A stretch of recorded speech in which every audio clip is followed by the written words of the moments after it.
केंद्र सरकार कई मुद्दों पर, कई संजीदा मुद्दों पर नॉन परफॉर्मर साबित हुई और इस कारण से हार हुई। इस आलोक में मेरा आपसे ये सवाल है कि क्या आप अपने मंत्रियों का पीरियोडिक अप्रेजल करते हैं, और अगर ऐसा है तो क्या उसका बारीकी से रिव्यू भी होता है, और आपको लगता है कि इस तरह के रिव्यू को सार्वजनिक किया जाना चाहिए ताकि पता चल सके कौन मंत्री या कौन मंत्रालय नॉन परफॉर्मर हुए? थकते क्यों नहीं? ये एज में अभी इतनी एनर्जी आप कैसे लेकर आते हैं? रखते हैं क्या? पर्स रखते हैं क्या? बटुआ जिसके अंदर पैसे होते हैं। As we all know that we lost our former Prime Minister and the great economist Dr. Manmohan Singh ji, और नो डाउट हमारे भारत के लिए ये बहुत ही बड़ा लॉस है। हमने एक बहुत ही महान अर्थशास्त्री को खो दिया और हम उस दौर को नहीं भूल सकते हैं, वो 2008 का दौर जब पूरा विश्व मंदी से गुजर रहा था, और उस समय डॉक्टर मनमोहन सिंह जी ने हमारे भारत को उस मंदी से बचाया था। और अर्थव्यवस्था का वो दौर 1991 एलपीजी की नीति, वो भी हम कभी नहीं भूल सकते। जब मनमोहन सिंह जी हमारे देश के प्रधानमंत्री थे तो उनसे सवाल कैसे पूछे जाते थे? आप अपने मंत्रियों का पीरियोडिक अप्रेजल करते हैं, और अगर ऐसा है तो क्या उसका बारीकी से रिव्यू भी होता है, और आपको लगता है कि इस तरह के रिव्यू को सार्वजनिक किया जाना चाहिए ताकि पता चल सके कौन मंत्री या कौन मंत्रालय नॉन परफॉर्मर हुए? कांग्रेस अध्यक्ष सोनिया गांधी या उपाध्यक्ष राहुल गांधी का अगर इशारा भी हो तो सरकार उसे अमल में लाने में, उसका ऐलान करने में बिल्कुल देर नहीं लगाती।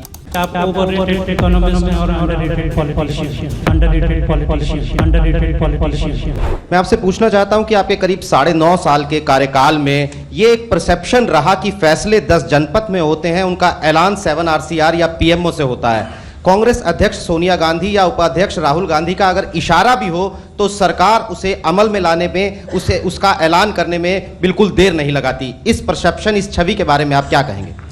जब आप प्रधानमंत्री PV नरसिम्हा राव के मंत्रिमंडल में थे, वित्त मंत्री के तौर पर आपकी इमेज थी कि आप कोई नॉनसेंस टॉलरेट नहीं करते और स्ट्रेट फॉरवर्ड हैं काफ़ी। इस पिछले 7-8 साल में हम लोगों को ऐसा लगा कि आपने काफ़ी नॉनसेंस टॉलरेट किया है। माननीय प्रधानमंत्री जी, मेरा आपसे एक सवाल है कि पिछले 10 सालों में आपने बहुत ही आर्थिक सुधार के कार्यक्रम किए, जो आपने बताया। आप RTI बिल लेके आए, रिसेंटली आपने लोकपाल बिल पास किया। कुछ अब जैसा अभी आपने कहा कि अभी मेरे 5 महीने का कार्यकाल और है, आप ऐसे और कौन से बिल हैं जो अपोजिशन को आप रिक्वेस्ट करें और अपोजिशन पार्टीज को रिक्वेस्ट करके पार्लियामेंट चलाएं और देश के आर्थिक और भ्रष्टाचार के जो मुद्दे हैं उनको खत्म करने के लिए आप कुछ और बिल पास कराएं? जैसा राहुल जी ने अभी 1 हफ्ता पहले भी एक प्रेस कॉन्फ्रेंस में कहा था कि मैं चाहता हूं कि कुछ जो बिल पेंडिंग है, जिसमें महिला आरक्षण बिल भी हो सकता है, क्या आप चाहते हैं कि इस तरह के बिल आपके कार्यकाल से पूर्व पास हो जाए? धन्यवाद। कांग्रेस पार्टी में किसी से बात कर लीजिए, हर कोई कहता है कि मनमोहन सिंह सरकार की नेगेटिव इमेज की वजह से कांग्रेस पार्टी की करारी हार हो रही है।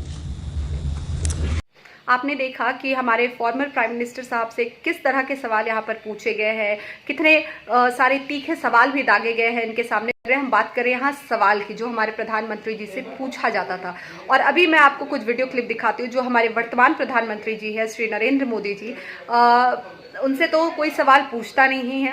और सबसे बड़ी बात कि पिछले 10 सालों में उन्होंने अभी तक कोई भी प्रेस कॉन्फ्रेंस नहीं किया। ये बड़ा सवाल है कि आखिर क्यों नहीं वो प्रेस कॉन्फ्रेंसेस करते हैं।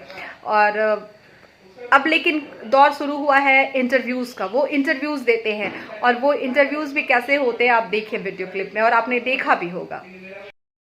आप थकते क्यों नहीं? ये एज में अभी इतनी एनर्जी आप कैसे लेकर आते हैं? अपनी जेब में पर्स रखते हैं क्या? पर्स रखते हैं क्या? बटुआ जिसके अंदर पैसे होते हैं। ये इमोजीज और ऐसी जो तमाम चीजें चलती हैं, क्या आप वो सब देखते हैं और उसमें उसके जरिए एक्सप्रेस करते हैं? इन छोटे मोटे प्रोग्रामों से कितना कमा लेते हो? आप क्या खाना पसंद करते हैं? ब्रांड मोदी बहुत विशाल हो गया है। सो मच हुआ है, कितना किया है।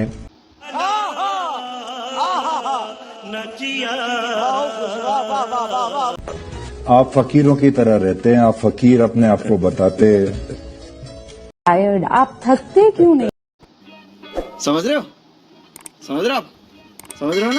अब आप ही बताइए कि क्या ये जो सवाल थे ये प्रधानमंत्री जी से पूछे जाने वाले सवाल थे? नहीं। कि आप थकते क्यों नहीं है, why don't you get tired, इस एज में आप कैसे काम कर लेते हैं जिस एज में लोग रिटायरमेंट ले लेते हैं, आप क्या खाते हैं? अब बताइए, अंजना जी जैसी वरिष्ठ पत्रकार भी यहाँ पर पूछ रही हैं कि आप इमोजीज के थ्रू एक्सप्रेस करते हैं या नहीं। अरे आपने अभी तक सवाल पूछे ही कहाँ हैं? आपने तो सवाल हमारे प्रधानमंत्री जी से पूछे ही नहीं, आपने सवाल पूछा है मोदी जी से।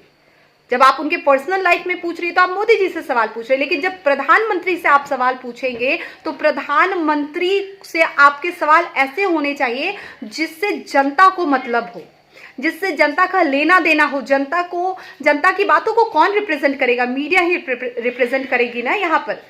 तो जब मीडिया इस बात को रिप्रेजेंट नहीं करेगी तो फिर जनता के सवाल कौन पूछेगा? जनता जानना चाहेगी ना कि अभी जो बढ़ती महंगाई है उसका आप क्या कर रहे हैं, आगे आपने क्या सोचा है इसके लिए। युवा जानना चाहेंगे ना कि ये जो बेरोजगारी है दर है उसको कैसे कम करेंगे आप, कैसे युवाओं को आप रोजगार देना चाहेंगे। महिलाएं जानना चाहेंगे कि कब हम सुरक्षित होंगे, कब हम सशक्त होंगे।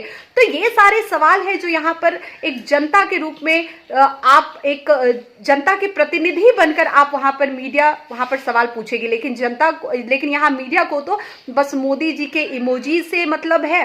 उनको प्रधानमंत्री जी से तो उन्होंने सवाल पूछा ही नहीं, क्योंकि प्रधानमंत्री जी के बारे में कोई नहीं जानना चाहेगा वो उनके पर्सनल लाइफ के बारे में। और आपको पर्सनल लाइफ आपने पूछना, आपने पूछ लिया, लेकिन कहीं पर भी ऐसे सवाल आपने पूछे नहीं। तो ये कब पूछेंगे आप?